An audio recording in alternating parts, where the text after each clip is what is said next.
Hello and welcome back to Obas Trending Gist, the channel where we break down the stories behind the headline. Nigerians are currently facing severe economic challenges, from soaring inflation to the high cost of living. Just when it seems things can't get any tougher, the government has introduced a new 5% surcharge on petrol and diesel. Did you hear that? In the next few moments, we'll break down what this new tax means for you, your business, and your family. First, let us watch this insightful and simplified explanation from the popular YouTuber Donaza. So sit back and take a watch. Hello! Say yesterday, I explained personal income tax.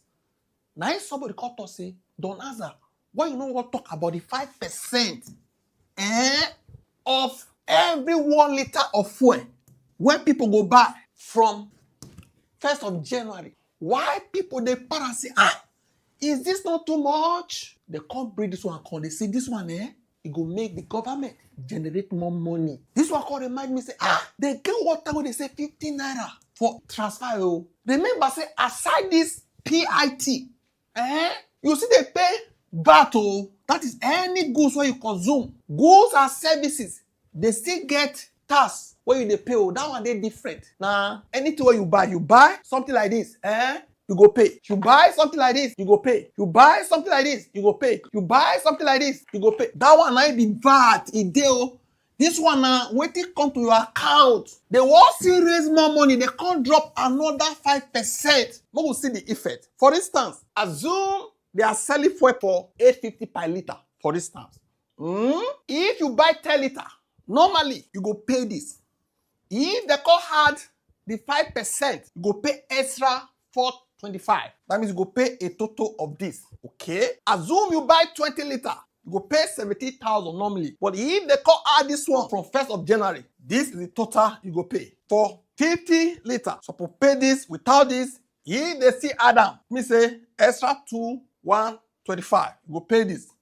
100 liter, you go pay 89,250 instead of this. This for both fuel and diesel. And most of these telecom companies, they run on diesel. You add this to 1,000 liter, 10,000 liter, 300,000 liter. You understand? For them, it means they go increase the price of data and call. You understand? It means they go still pass this to you. Now you go pay them. No be them. Assume it's 900 for 10 liter, 20 liter, 50 liter, 100 liter. Now all this amount supposed to pay. They add all these ones. They still charge us 5% extra from next year. It means say now all this amount you go pay respectively. This for 900 per liter. But if it is sold for 1,000 per liter, for instance, there are some states, the people they charge past 1,000 liter, all those northern side of the country. Okay? So you can see how this extra 5% go hard to the running cost of a business, your house and everything. That's why people say this thing will strangulate many people. Let's continue. Many economists reacted. Say this is too much. To make this too expensive. When I walk by people, Punch newspaper, they actually summarize people's grievances. So you can see 5% fuel surcharge is a bad policy. As you can see, now by Punch editorial board, now the entire Punch editorial board, now they react like this. While this was going on, so many news there on air, I saw it too. I said, if I drop this one now, people no go get interest. Somebody called, remind me yesterday, why you no want to talk about this one? To educate your people. I go break down that for you. If you want to see the news, make I show you. And the news be this. If you go read that by yourself, they para. So you can see the date now. 1st August 2025. This month. Now they talk on. They para. They reverse. If I say make I read down, it go 2 waste time. So what I do, I don't break them down. Break them down well. You can see. Punch editorial board. Welcome back. So as Donaza so clearly illustrated, this new 5% surcharge on petrol is not just a small increase, it's a significant additional burden on every Nigerian. So let us break this down further. Since President Bola Tinubu's administration removed the fuel subsidy in May 2023 and devalued the naira, the economic landscape for the average Nigerian has been incredibly harsh. We've seen dramatic spike in cost of essentials, food prices have gone through the roof, and transportation fare have multiplied, making daily commutes a significant financial strain. This new fuel tax, set to take effect on January 1st, 2026, will only worsen this difficult situation. The government's argument is that This surcharge will help boost non-oil revenue and ensure fiscal stability. They project that it could generate as much as 796 billion naira. While on paper, this sounds like a logical step towards economic reform, it completely ignores the reality on the ground. For a population already struggling to make ends meet, this policy feels less like a reform and more like a punishment. The core issue here is the ripple effect.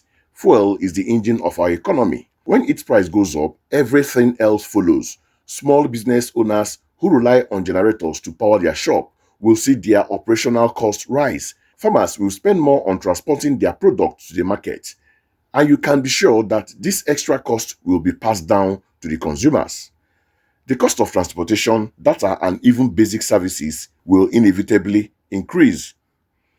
What makes this even more frustrating is that the government had previously assured Nigerians that the removal of fuel subsidy would free up funds for development and reduce the tax burden. In fact, we are told that allocations to state has already increased by 40% annually since the subsidy was removed. So, the logical question is, why are we being hit with another tax on the same product? It feels like a contradiction and a betrayal of the renewed hope promise that this administration campaigned on.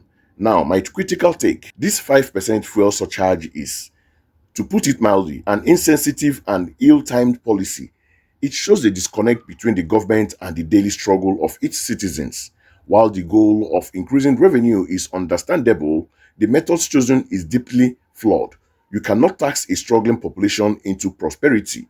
The government should be looking for more creative and less burdensome way to generate revenue instead of placing the weight on the shoulder of ordinary Nigerians. Why not focus on tackling the systematic corruption and leakages within the oil sector, particularly within the NNPC?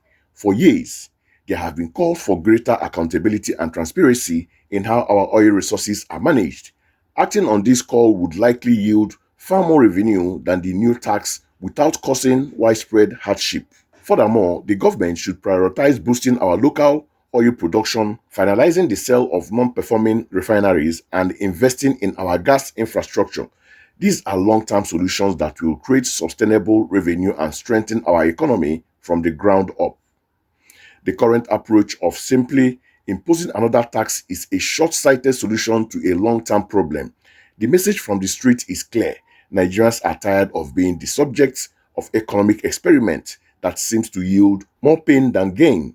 As the national chairman of the Joint Drivers Welfare Association, Akintade Abiodun, rightly pointed out, it feels like Nigerians are being used as lab rats. In conclusion, the new 5% surcharge on petrol and diesel is not just an economic policy. It is a matter of social justice.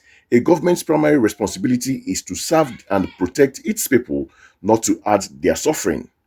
This tax should be immediately reviewed and frankly removed from the Tax Act. Let's hope the government listens to the voice of its people and reconsider this decision. Thank you for watching Oba's Trending Gist. Don't forget to like, share, and subscribe for more in-depth analysis of the issues that matters to you.